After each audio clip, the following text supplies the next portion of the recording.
Hello, everyone, and welcome to the Bonus Point Rugby Show. My name is TJ Olsen, and Super Rugby has been on an absolute tear since we've been away from the mic, as well as some very interesting international rugby news that's got me super fired up. Luckily, I have a very special guest today who's going to be helping me break down all of this, someone who's started his own podcast focusing on Pacifica rugby and has been spreading the good word, getting to know a lot of Pacific athletes out there. So super excited to pick his brain and get to know what he thinks about our topic. But with that in mind, let's summarize what we have on the show today. As usual, we have our lightning quick recap segment. This will be covering all the big news stories coming out of the rugby world as fast as possible, like lightning quick ball out of the ruck. Then we'll get to the meat of our show. Our first half segment is all about Moana Pasifika and their iconic rise and what we feel like are the main contributors to that. And no, we will not be talking about Ardie Savea, who's also been just crushing it lately. Our second half segment is going to be all about the Pacific Nations Cup announcement this week being held, their schedule, why the finals have been chosen to be played in this particular place, and what implications this has for certain teams in this competition. And our bonus point segment is going to be all about the British and Irish Lions squad announced today, rounding out the show with our picks for this week's round of Super Rugby Pacific. That is what is on the cards today, and I'm really excited to get into it. So let's rip in. This is the Bonus Point Rugby Show.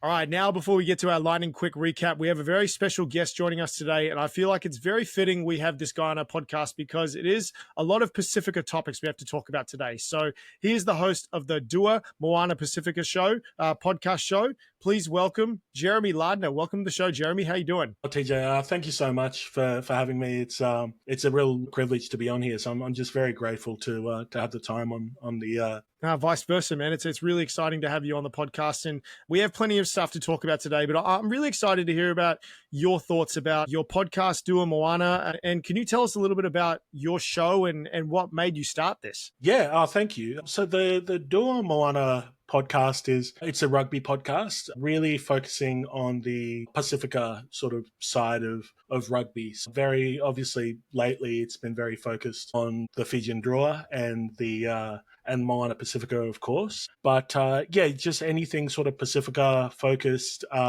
That's what I sort of chat about. But I'm born and raised in Australia, so there's heaps. Any good news happening in the world of Australian rugby, I'm always really keen to shout that out and talk about that. But yeah, I guess the potty sort of started really as something that I wish I had when I was growing up. I don't want to give away my age too much, but sort of grew up well before the podcast age. And but just all the rugby media that was available back then, even though, as it is now, there's a high percentage of Pacifica talent playing within Super Rugby and international rugby, of course. Back then, there weren't too many sort of Pacifica voices discussing that. And that's obviously changed now. But I really just sort of started this podcast as something that still talks about the wider rugby community, but it's also a place for a lot of the Pacifica rugby fans just to look to for Pacifica specific rugby news and discussions, and just a bit of a friendly space for that kind of thing. Yeah, for sure. And you mentioned the wider rugby community, because I've been loving all the shows that you've been having with all the guests, and you've had some pretty big names featured on your podcast. But I also really love the segment you do, the Club Corner segment. Yeah. What was the reason you decided to do that? Because I saw the club out in Des Moines. I've been to that rugby club before. It's beautiful out there. Hawaiian rugby is kind of a bit like little nestled away, and not too many people know that Hawaii rugby is quite big. Yeah. But what gave you the idea to reach out to those clubs and do those types of episodes? It was always part of when I was planning the podcast. It was always something that I wanted to do. It's a great way for me to use the platform to engage with that wider rugby community. But it's also, the Club Corner segment is a real love letter, I think, to just club rugby, just grassroots rugby, where many places where maybe the international game or the elite level of the game isn't doing well, or in many countries perhaps isn't even there. The club level of the game is that the lifeblood of rugby union in so many countries around the world. So I I'm sure a lot of your listeners and that kind of thing. Like I play club rugby. And yeah, I'm so grateful for the opportunities that it gave me. Yeah, as much as it was always part of the plan to be able to speak to some of the big names that I've been fortunate enough to interview on the show, I also wanted to set that space aside as well to really celebrate the grassroots of the game, which nothing else higher up the chain really happens unless things are being done at that level, which they really are all across the world. Yeah, 100%. Well, thank you for sharing, brother. I really appreciate all you're doing for not only Pacifica Rugby, but for grassroots as well. But let's dive into this lightning quick recap because we've got a few stories that I want to touch on, and I'm really excited to get your take on it. And the first story is All Blacks and Hurricanes centre Billy Proctor re-signing with New Zealand Rugby through to 2027. The 25-year-old has a delayed start to his 2025 campaign in Super Rugby with an Achilles injury. It kept him sidelined for the first 9 weeks, I believe, but he returned and had some outstanding performances against the Force and the Chiefs. So if you're picking a player to start for the All Blacks in the 13 jersey, who are you selecting? Are you choosing Rico? Are you choosing Billy? Are you choosing someone else that I'm not thinking about? It's a funny one. I guess it really comes down to what, and I'm just regurgitating what a lot of smarter people are saying, but they are such different players.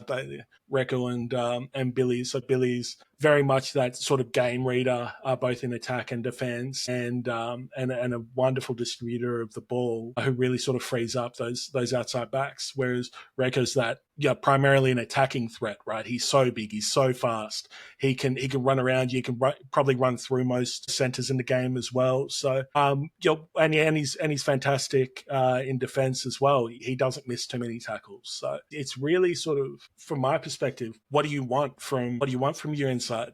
Yeah. From your centers. But I mean, if I was greedy, I'd just say maybe move Rico to the wing and have Billy. And I don't know, that's not a fair answer. Yeah, but you're totally right. A lot of people have been saying exactly the same thing. As there's this same conundrum. They wanted Richie Moanga and Beauden Barrett both on the field, so they're like, we'll do the dual pivot thing, and I think a lot of people have done it with Will Jordan as well. He's been an out and out fullback in everywhere he's played, and go, no, we'll chuck him on the right wing and we'll see how he goes.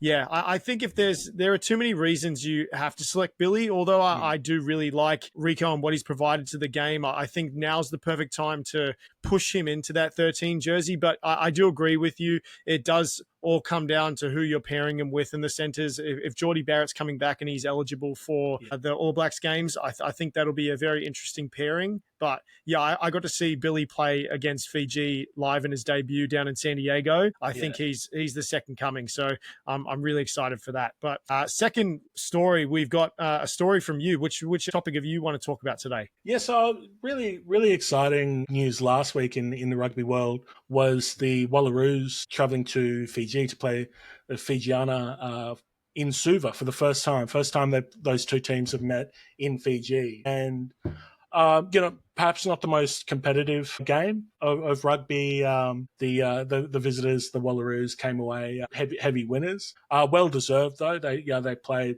really from the first minute all the way through to the 80th minute.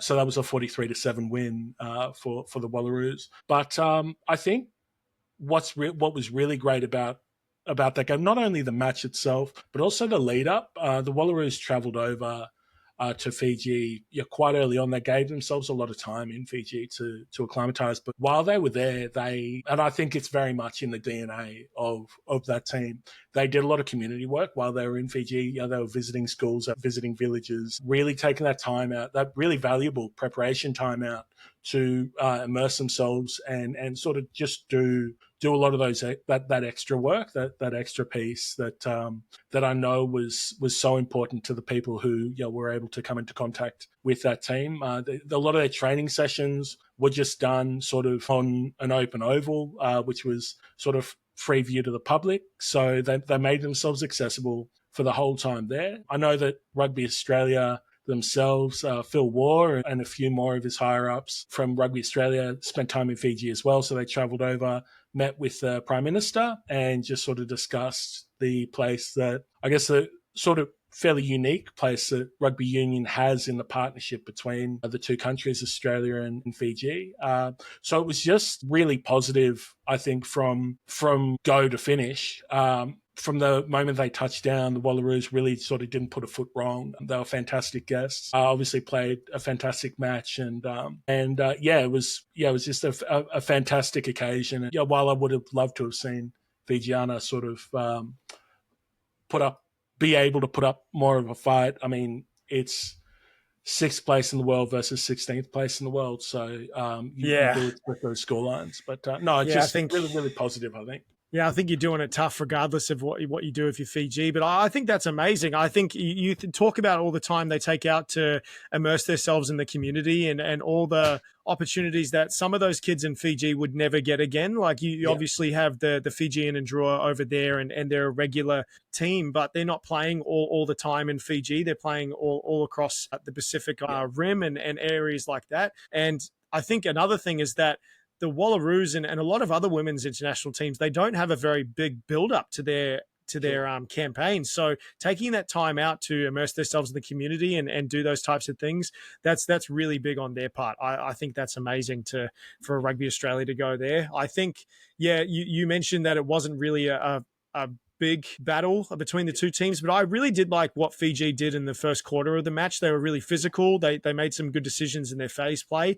but I think their discipline and their defensive structure, just reaction time, just really let them down. So I'm thinking that the Wallaroos, they got a lot out of this game from their gameplay as well. I think you got to see Maya Stewart and Tarita lost to injury, but you got to see Charlotte Caslick in her debut and she got some great time. You get to now see her in a starting role this weekend against the Black Ferns. And a quick shout out to Eva Kapani as well, just running it from the back fence. Nothing. Loved it so much. Oh.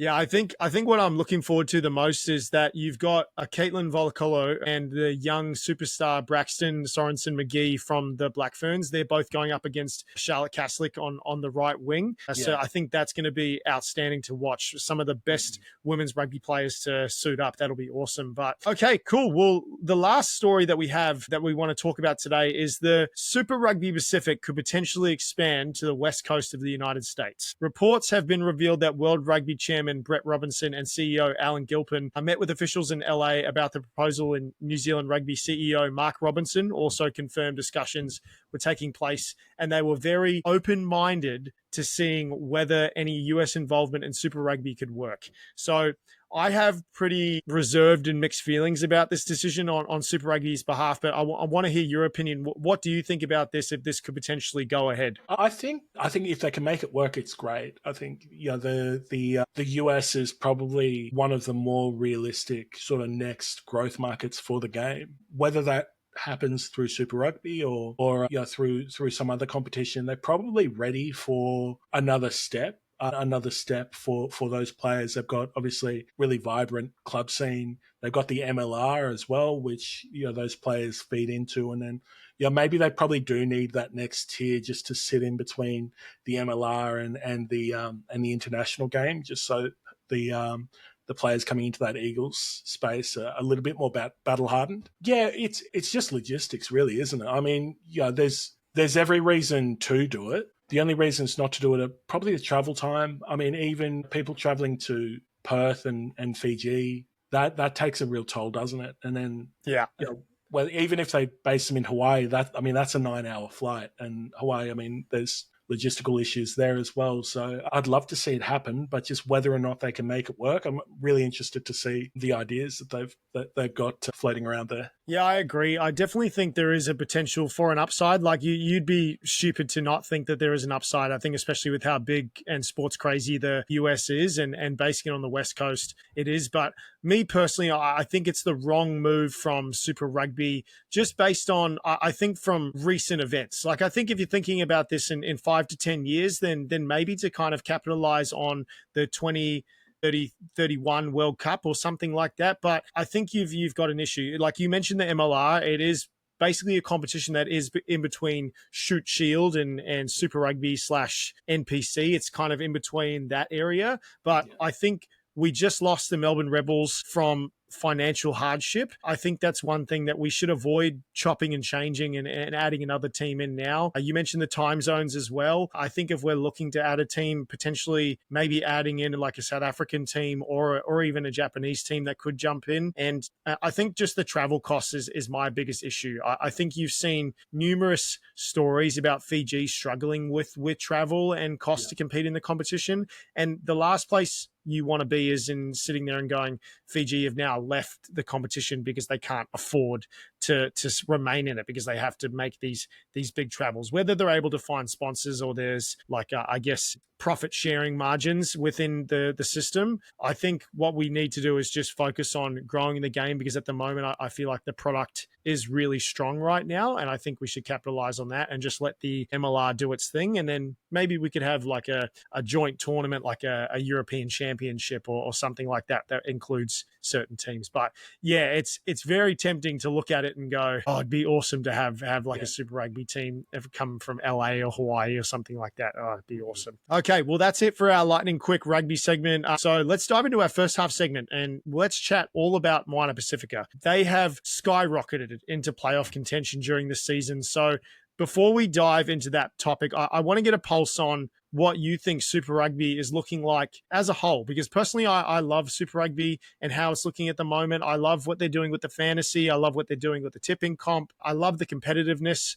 This year has shown that any team can get a win if they're switched on, and it's never really the best team on paper. It's just who puts on the best 23-man, 80-minute performance. I think if you use Moana against the Crusaders as an example this year, everyone and their dog picked the Crusaders to win the game. But Moana were 1-5 at the time, and Moana caused a genuine upset. So I'm really in love with the competition. So overall, what are your thoughts about the competition? Yeah, I've this season is probably the most engaged that I've been in Super Rugby in such a long time. As you said, there's the gap between first and last isn't that big on every team's best day. So it's so exciting. There's real vibe around it. The crowds are obviously coming out, which even when you're watching through the screens, really that translates. And obviously there's gate dollars that come with that as well, which is only going to be good for the game. But no, as you say, that those sort of side pieces like fantasy and the tipping comps that are happening around it, just really, really neatly done. And I'm here for it. I can't remember the last time I was this excited to be a Super Rugby fan. Yeah, it's crazy. And I'm seeing a lot of people come out of the woodwork that haven't really been involved in rugby as well. So yeah, it's really exciting times. But let's chat a little bit about Moana Pasifika. So like any other expansion team, I know it takes a lot of time to establish a foothold in an established competition. And Moana were no exception in this. They only won 7 out of 42 of their games from 2022 to 2024. I think World Rugby, Sansa, they knew that it was going to be a slow burn because it provided a pathway for players from the Pacific Islands or of Pacific Island heritage to play professional rugby close to home and make overseas contract offers like France and Japan less appealing.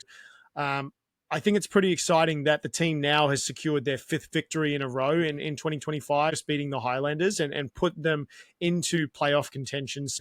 I think what I want to do is I want to break down the points I feel like are the main contributors and then get your thoughts on what's really been going on. So the team has made significant signings in the off-season through their own recruiting and capitalizing on the Melbourne Rebels collapse. We'll go into the Ardie Savia effect, and we'll go into the Poni Falmasilas and the Jackson Garden Baships and all those guys. They've enhanced their coaching staff and also added like some pretty significant high-performance staff. They've developed some of their younger talent, which we've struggled to see in the early years. They've gotten opportunities, but they haven't really developed them as well as they could. And I think the last two reasons that aren't really talked about enough, I think how they've strengthened their organization with new ownership under the Pacifica Medical Association playing a huge part in being those new owners, getting them new training facilities in Auckland's North Shore. And I think you can see the team's preparation and overall professionalism has contributed to that as well. And lastly, this is a curveball, but I think the celebration song that plays a huge part as well. Watching the energy that comes out of the change rooms after the wins, the amount of trash bins that they've destroyed from celebrating too hard. I reckon it's got to be on the list as well, because social media is really obsessed with these videos. So Yeah.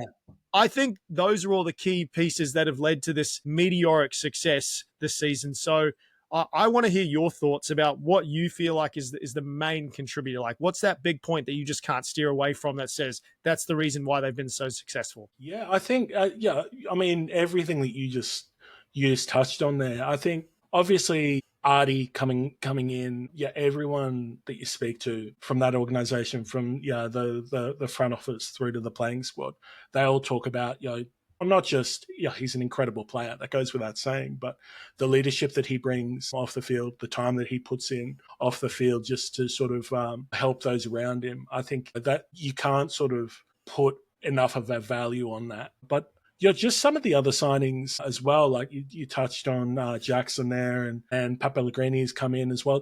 They just got depth in a lot of key positions that maybe they've been building towards since their inception. And now I think with that, with not only depth, but it's experience depth as well. Like you're swapping out experienced guys for experienced guys, and the newer guys in the squad, or less experienced guys in the squad, they build off that and they thrive on that. So I think it's a culmination of a lot of hard work from a lot of those guys, especially those guys who've been there from the start or for a few years, and they've just been waiting for this. And those last few pieces of the puzzle have come in. At least from the playing squad standpoint, but as you said, the wider coaching team and the high performance staff have been not upgraded, but sort of growing and developing each year. I've seen Selela Mapusua come in as attacking coach this year, and I mean the attack looks good, right? It looks outstanding. It looks yeah. I mean, and that's not down to him, and he'd be the first one to say that, right? But I think everything's just sort of singing. You talked about as well the organization itself, the way they're selling themselves to the community. I think they realized that starting a rugby franchise in New Zealand, even though it's Pasifika focused, everyone, even the Pasifika fans in New Zealand, they already have Super Rugby teams that they follow, and they have for generations, right? So I think they've just sort of bought into the fact that maybe for a lot of the fans, they're going to be maybe a lot of people's second team and not as many people's first team, and that's fine. But they're still sort of selling a really great product. They've got a permanent home base now out at North Harbour. They packed that out a couple of weeks ago, which was a huge accomplishment. It looked great. It looked insane. Like seeing the and like you see like North Harbour games and packed out as well, but just seeing the vibe and the energy from that type of stadium filled out with all those fans. Oh, it was outstanding. Yeah. No, they're doing everything right. The fans are getting involved, and they're promoting that too. We saw young Riley, who painted the heritage jersey onto his body a couple of months ago, and that was all over over social media. They're really championing the people who are championing them as well. So it's just everything's going right at the moment, and they're doing everything possible to capitalize on it. I think it's fantastic. Yeah, 100%. Yeah, I think you can't go past Ardie Savea. I think he has been the biggest driver in success, and you can say, like you said, he is a very talented player, but I think his determination on every play, his leadership on and off the field, his versatility, like, oh man, the past couple of tries that he scored with his kicking game, it's been incredible, out of this world. But I think the one thing from him that I've been really enjoying is his honesty regarding his performances as well. I think you'll see him in post-match press conferences saying he made errors I think it was in the Highlanders game. He made an error at a breakdown that cost them a pretty crucial penalty, and they were able to get the win out of it. But he was like, I have to look at myself in the mirror, and I need to get better at that. He's the modern day Michael Jordan of our game at the moment. He's got such tenacity, and he's very honest, and he expects everyone else to be on the same level. Then if he's not going to do it, he holds himself accountable. So that's really good. But I'm glad you touched on the coaching staff, because I also do want to preface that this is not a dig at Aaron Major or the coaching staff prior to this, because they laid the foundation for all of this to happen. They did some very important things to make sure that this could happen, and they were able to go on this rise. But I think you just see a whole different team under Tana and just the coaching staff that he's assembled. I think Tom Coventry is a driver to support the forwards and adding guys, like you said, Mapasua, and leading to that good balance. Mapasua bringing that strong understanding of Pacific Island rugby systems, being a former head coach of Samoa. And we've seen significant improvement in their set piece this year. I mean, I think if you look at guys like you said, guys that have been there from the beginning, like Sam Slade, he's grown his game exponentially. And you use stats from the Blues game as an example. They had a 93% success rate at lineout against a very stacked Blues forward pack. Yeah. And a lot of their launches brought significant impact to their ability to score points. And I think you've got to look at what journey they've been on and what this coaching staff is doing. I mean, even another example is they struggled a bit against the Blues with their scrum, but against the Highlanders, they had 100% success rate at scrum time. So week to week, they're going back to the drawing board and they're going, these are the little tweaks we need to make. These are the things that we need to do. And choosing a younger, more inexperienced player like Pellegrini over a Garden Bishop, you see the fruits of their labor come to harvest. I think it's been outstanding, and I'm going to put my money where my mouth is and say that Tana and their coaching staff, they're earning their paychecks. Like they're doing an incredible job. Okay, cool. Well, yeah, is there anything else that I didn't touch on that you think is really like provided Moana another threshold to kind of make this jump? No, I think, yeah, I think we sort of covered it. I'm sure other people in other shows would have some ideas to add, but yeah, no, I'm coming up blank. Okay, cool. Well, we're going to take a quick halftime break and then we'll be right back for our second half segment, chatting all about the Pacific Nations Cup.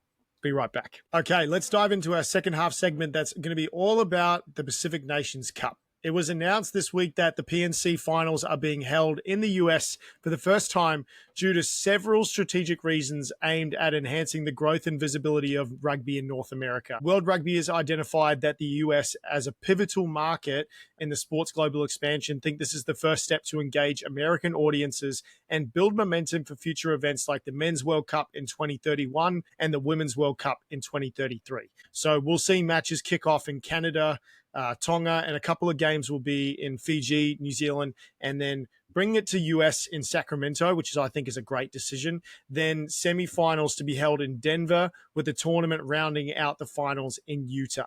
So, Jeremy, I'd love to hear your thoughts about this tournament schedule, its locations for the finals, all that type of stuff. What did you think when you first saw this schedule come out? Yeah, I mean, I guess it's a continuation of last year where they had a lot of the finals played in Japan. I get it. I mean, and to be fair, this competition is so heavily supported and subsidized by World Rugby. So, where they want to hold matches is really, I mean, it's up to them. I think it's great. Look, growing the game in America is a good thing, as we touched on before, and this is a great way to do it. International rugby is really the real selling point, the crown jewel for our game that a lot of other sports don't really have. Certainly over in America, a lot of their major sports, the Americans really they'll win a domestic comp and be the world champs kind of thing. So showcasing not legitimate, but really high class international rugby is a great way to sell the games to potential fans and casual fans. Yeah, no, 100%. I think the US are definitely not going to be the team that are in the finals or even close to qualifying. I think they're going to be in that sixth spot that's going to be going to that next round South American qualifier. But I think it's a great idea to grow the game in the US. I think they can capitalize on the traction that the MLR is getting to grow the game here. I think they've also chosen cities really well for these games. I think all three of these cities have a really strong rugby community, and not just a rugby community, they have a huge Pacific Island population. And it shows that World Rugby is serious about growing this game here in the US while also getting the help to build the World Cup traction. So I think the one that really kind of spoke out to me was Sacramento. I think you look at the previous professional competition before the MLR, Sacramento had a team based there, and I think they have a huge rugby following there. I remember going to a US, I can't even remember who they were playing. It was US was playing someone, but I went into this, and this is my first experience at seeing international rugby in the US. The amount of fans that were there, I was sitting there going, I had no idea all these people even knew what rugby was. Like it was amazing. So seeing that, it really gives me a lot of I guess hope for what we're trying to do in the US here and really get some opportunity to grow just Pacific rugby in general and also rugby in the US. But looking at the schedule, is there any particular matchup that you're really looking forward to the most? Yeah, I mean, I'm really excited to see Fiji take on Moana Samoa in Rotorua in New Zealand. I think it was initially slated for Samoa, and then maybe there was some logistical stuff that made it a bit more feasible to play it in Rotorua. But I think that's going to be fantastic. It's as all places in New Zealand are, Rotorua's a real rugby town, and I'm sure that match will be really, really well supported. Yeah, 100%. I think the game against Fiji and Tonga, I think, is going to be a close second for me. I would obviously love the Tonga Samoa matches. Like, they're always epic. Like, that's always the great game that I love watching. But I think the Fiji Tonga one, I think with a lot of the talent that has come out of Moana Pasifika and a few of the other places that we're going to be pulling players from for the Tongan squad, I'm really excited to see that matchup. So that'll be really good. Okay, awesome. Well, I'm really hoping that the pre-sale doesn't screw me and I'm able to get tickets to go over to Utah, because I really would love that. And I guess I'll take a close second and go to Colorado, and just, I guess it doesn't really matter. I'm going to freeze my ass off in both places, but it'll be awesome. But yeah, if anybody is interested, go check out the pre-sale. I think they're going on sale on the 14th. So that'll be really interesting to watch. But our bonus point segment today, I'm really excited to chat about this with you because it just happened today. We had the announcement of the British and Irish Lions 38-man squad for their tour of Australia. So before I even get to any of this stuff, are you slated to go to any of these games? Are you going to try and go watch them? I haven't got tickets to any of the tests, but I'm based in Canberra, and we've got tickets to go to see the Brumbies hopefully roll the Lions in at GR. Oh, man. Was it Matt Giddo or someone that was like, I think they were talking about the World Cup coming up, and he was just destroying the media about how they didn't get a game in Canberra. I thought that was a big fumble. Yeah, it's wild. I mean, and World Rugby came out and made some, in a way, valid points about the age of the stadium. I mean, you're playing matches in places like Townsville and Newcastle, which, I mean, they're great areas and they're good people there. But if you're going to play games there and multiple matches there, just chuck the capital one or two. maybe give them just one game. Oh, come on, jeez. All right, they're probably just capitalizing on all the drinking that goes on in Townsville, because there's so they'll make a lot of money up there. That's how it goes. Okay, awesome. Well, Andy Farrell, he did not disappoint with this squad. I think you've got captain Maro Itoje making him the first English captain in 24 years. And I think the national split, Ireland has got 15 players, England 13 players, Scotland has 8 players, and not surprising, Wales only has 2 players in the squad because they've been terrible in the previous Six Nations. But the thing that I really enjoyed is that 26 players are set to make their Lions debut, and there have been some very surprising selections within this squad. Notable inclusions being Henry Pollock, who had an outstanding performance over the weekend for Northampton Saints. He's really young player and really exciting. Finn Russell and Marcus Smith being named, as opposed to names like Owen Farrell, George Ford and Jamie George. So when you look at this squad announcement, what are your thoughts on the squad? Are you liking it, or are you seeing that a few people have missed out that should be in there? Yeah, it's a kind of thing where anyone, like, there's always going to be players who deserve to go who just can't get on the plane, right? But I think one thing that sort of the squad as a whole sort of speaks to is you can tell, at least, there's some clues there as to what kind of a team, what kind of an approach Andy Farrell is looking to build to send out against the Wallabies. And there's some, so for example, the captain, Maro, is hugely, this will be his third Lions campaign, I think. So he's hugely experienced. But I think he's got the temperament that speaks to what kind of a confrontational team this Lions squad could be. He is a wartime leader, I think. He's got a bit of a chip on his shoulder. I think back to, was it 20, were they out here, England were out here in 2016, was it, when they whitewashed the Wallabies? Yeah, I think it was, yeah. Yeah, I just think the image that sticks in my mind from whenever I hear about Maro Itoje is the first scrum of that first test where the Wallabies has crumbled and Mara was in the faces of the Wallabies. You know, they were resetting and Mara's in the face of those Wallabies forwards, like clapping his hands in front of the we're going to do it again and again and again. And I hate that as a Wallabies fan. But I like that. I like that fire. I mean, you've got Sione as well coming out of Scotland, who's got probably round 2 to go with Joey Sueli, and that's good. Like you want, I think that's a good way for a touring side and a Lions side specifically to approach matches with the Wallabies. And I'm excited to see how the Wallabies stand up to it because there are some real enforcers in that Wallabies.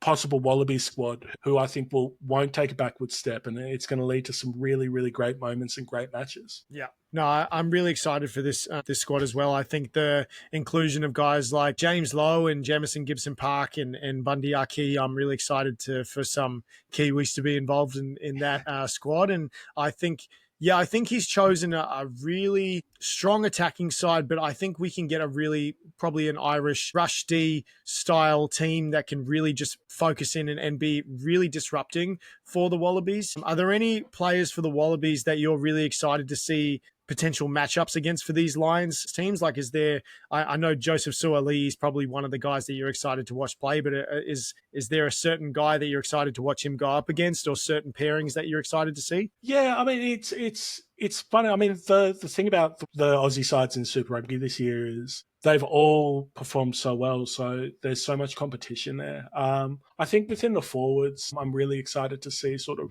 who gets selected there. I mean, there's questions around the front row with Taniela perhaps not having his best season and maybe just still having some demons to deal with from that World Cup campaign last year. But then you've got guys like Alan Alatoa who stepped up and he's having a great season when he's been on, and I'm excited to see him and possibly Angus Bell going up against that Lions forward pack, that Lions front row specifically. Yeah, I think I'm a forward, or I was a forward when I was playing, so I've always got that. I always lean that way. But I'm just excited to see how that Wallabies forward pack stands up to the Lions, because I think that there's enough sort of balance between youth and experience there that I think they're going to put up a really, really good fight. Yeah, I can't wait for Genge and Angus Bell to go up against each other. That's going to be two hard ball runners and just two terrifying human beings just to watch that. Oh my God, it's going to be outstanding. Well, yeah, really excited to see the British and Irish Lions. I hope you get to go to at least a test match, or at least go to watch some at the pub and get to experience it. But let's round out the show. I want to hear your tipping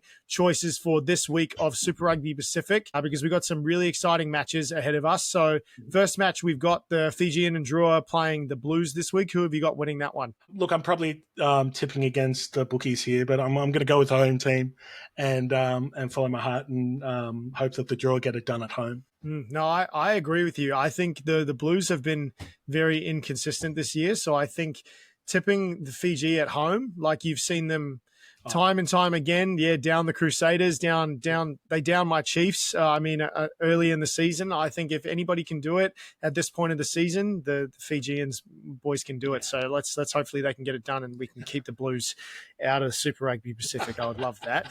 Waratahs Reds, obviously a derby match. Who have you got, the Tars or the Reds, coming away with that one? Look, I think the Reds will probably be smarting after dropping one against the Drua last week, but just the way that the Tars have been playing at home, they just grow another leg. So I've got to go with the Tars. I think my mate's going to hate me for this, but yeah, I'm probably going to go with the Tars as well. I think the Reds have been on a tear, but I think they have had some consistency issues as well. So I think, I'm going to back the Waratahs. I do like them and their flair. Crusaders Chiefs. This is going to be determining whether I invite you back on the podcast ever again. If you choose the wrong option, I'm going to be a bit concerned here, Jeremy. It's going to be interesting. No, I'm just kidding. Who have you got against this game? Crusaders or Chiefs? No, luckily I'm going with the Chiefs. I think the Chiefs, full complement, D-Mac at the helm. I think, they're hard to beat even away from home. So I'll go Chiefs for this one. Yeah, I'm nervous about this one because D-Mac's been out and like we've lost a couple of very key cogs in our team. But yeah, if I'm never not going to back the Chiefs, so I'm definitely going to back them as well. Last one, Western Force v Brumbies. Do I even have to ask this one? You're obviously going to back your home team. Yeah, I'll go Brumbies. Again, the Force are so strong at home, but I think the Brumbies have got it in them. They'll win this one. Yeah. 100%. Yeah, I think you got some great guys there. You got your Andy Muirheads, you got your Corey Tools, you got so many outstanding players in there. I think they'll be able to get it done. Okay, well, perfect. Well, Jeremy, thank you so much for joining me today and chatting footy with me, chatting Pasifika rugby. I can't wait for more episodes of the Dua Moana podcast to come out because I think you're doing an outstanding job. You're representing and covering Pasifika rugby so well. So is there anything you wanted to share before I let you go? No, look, I'm just really grateful for the opportunity to come on the podcast. And yeah, likewise, I love you. I love your podcast. I love your show. And please keep doing the good work and spreading the good word. Thanks, brother. I appreciate it. Well, if you are a fan of Pasifika Rugby, go check out the Dua Moana podcast on all your podcast platforms. And we are excited to be back and posting more videos and podcasts and other things for the Bonus Point Rugby show. So stay tuned. We'll have a new episode next week and we will see you soon. Thanks for listening.